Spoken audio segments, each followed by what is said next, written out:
Você conhece a saga do etanol? E como ele tem se tornado uma peça-chave na transição energética mundial?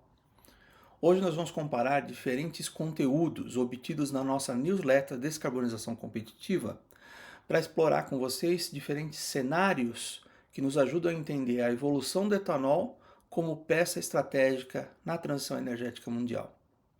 Por isso eu vou passar por 4 principais etapas. Qual foi a saga do etanol que começou no Brasil em 1931?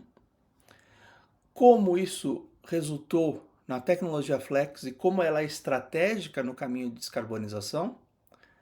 Depois a gente vence o mito do desabastecimento e como a infraestrutura de abastecimento de etanol se transformou ao longo dos anos e tem inclusive crescido mais recentemente.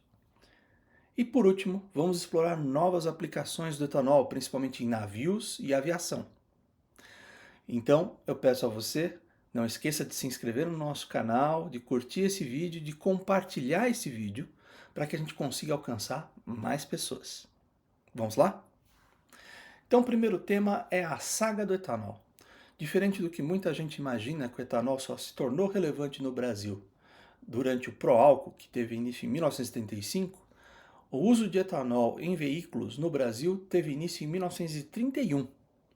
E foi um começo de mistura de 5% do etanol na gasolina. Basicamente, essa exploração foi uma decisão energética de começar a perceber o potencial brasileiro para estruturação de combustíveis renováveis. Veja, a primeira motivação foi energética e ela se expandiu rapidamente, porque logo depois veio a Segunda Guerra, e na Segunda Guerra, por conta da crise do abastecimento de combustíveis, o Brasil chegou a usar 50% de mistura. Bom, depois disso, mundo retomado, nova estrutura, as coisas retornaram ao uso principal dos derivados de petróleo até uma crise de suprimento de 1970, que deu início, portanto, em 1975, ao chamado pró-álcool, uma iniciativa mais estruturante de como utilizar etanol em veículos, né? E isso deu tanto certo, foi tão intensamente explorado, que já no final da década de 70, já se tinham maioria das vendas de veículos novos como veículos puramente a etanol. Isso se tornou rapidamente uma representação importante das vendas, mais de 90% das vendas de etanol, mas no final da década de 80, mais precisamente entre 89 e 90, houve uma crise de abastecimento decorrente de uma forte demanda por açúcar internacional.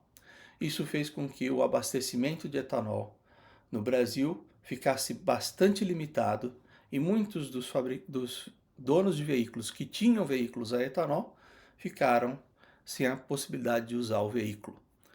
Isso foi um desastre do ponto de vista emocional para a maioria dos consumidores, o que rapidamente fez o veículo puramente etanol começar a deixar de existir nas vendas de novos veículos.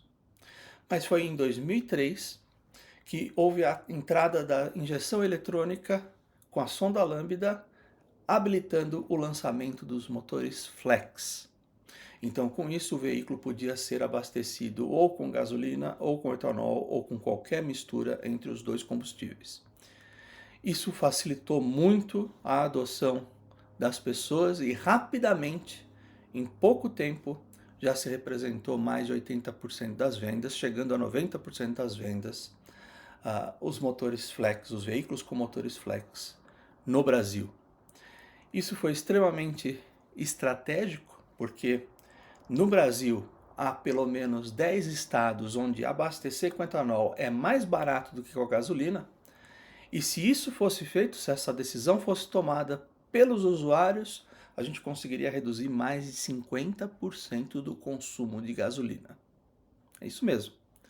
A descarbonização dos veículos leves basicamente está na mão das pessoas que comumente, mais de 90% delas dizem estar preocupadas com as crises climáticas, mas elas são as que detêm o poder de descarbonização mais intensamente. Muito bem. Além disso, em 2019 entrou o híbrido flex, mostrando como um dos veículos de solução biocombustível com hibridização se tornou um dos veículos mais descarbonizados do mundo, considerando o ciclo completo entre construção do veículo até o seu fim de vida.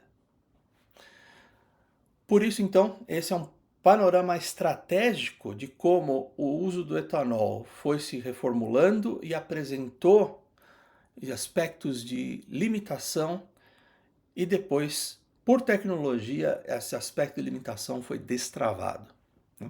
Isso é muito importante porque agora a gente avança na questão-chave, que é: não corremos o risco de um novo desabastecimento se começarmos a ter mais utilizações de etanol em outras frentes? Não. Hoje, para vocês terem uma noção, veja que a crise de desabastecimento do final da década de 80 estava ligada à produção de açúcar em detrimento à produção de etanol. Hoje, as usinas que produzem etanol de cana, 50% delas não são capazes de produzir açúcar. Além disso, hoje, 25% da produção nacional de etanol vem de milho. Sim, esse milho teve início no aproveitamento e preparação do solo entre uma safra e outra de soja. Até recebeu o apelido de safrinha. Com isso, essa infraestrutura da produção de etanol de milho se tornou uma das mais econômicas no país, porque seus subprodutos, isto é, os resíduos, têm utilização nobre. Por exemplo, o DDG, que é ligado à alimentação animal. Então, esse crescimento é um tema bastante chave para garantir que não haverá desabastecimento, uma vez que a gente está também diversificando as nossas fontes de etanol. E por isso, acho que vale a pena lembrar que a gente, na edição 20 da nossa newsletter, mostrou iniciativas ligadas ao trigo, que, da mesma forma como o milho, aproveitam outros subprodutos de extremo valor agregado, como o glúten, que é basicamente usado em muitas das soluções alimentares, né, e é basicamente importado no país. Então, uma infraestrutura nacional juntando cadeias industriais, além da perspectiva de energético para combustíveis. Veja, um outro ponto-chave é: todos os veículos produzidos no mundo por advento da injeção eletrônica, que teve início, na verdade, lá na década de 90, já são capazes de admitir até 20, se não 30% de etanol misturado na gasolina. Mas a média mundial é menos do que 7% de etanol misturado na gasolina. Por isso, essa é uma rota de rápida descarbonização. E um exemplo claro que nós tiramos foi da edição 11, né, em que a gente mostra a Índia, como ela saltou, dando ênfase na utilização de etanol misturado à gasolina, de 1,4% misturado em 2014 e chegou em 2025 em 20% de etanol misturado na gasolina. Além disso, já começam soluções de E85, isto é, 85% etanol, 15% gasolina, também na Índia, além da introdução dos veículos flex. Então veja, essa é uma rota disponível mundialmente e que certamente será explorada dada a dificuldade de descarbonização dos países frente às suas metas. Agora, vamos migrar para novas aplicações que, como eu disse, vamos explorar o mercado de navio e aviões. Né? Então, primeiro, começando com a navegação, nós mostramos na edição 43 em que a Vale fez uma encomenda ao seu fabricante de cargueiros para ter um cargueiro a etanol. Né? Então, esse é um ponto interessante de como o drive de descarbonização de uma indústria puxa novas soluções. E também mostramos na edição 50 a Maersk, empresa de navios, mostrando resultados positivos na utilização do etanol como caminho de descarbonização. Aqui vale citar qual é a tecnologia que habilita navios usarem a etanol. Basicamente é o sistema dual fuel. Então, basicamente, o navio usa uma espécie de óleo pesado, chamado bunker fuel, né? Ou diesel. O mais comum para cargueiros é bunker fuel. Então, são combustíveis que entram, tanto o bunker fuel quanto o diesel são combustão por compressão.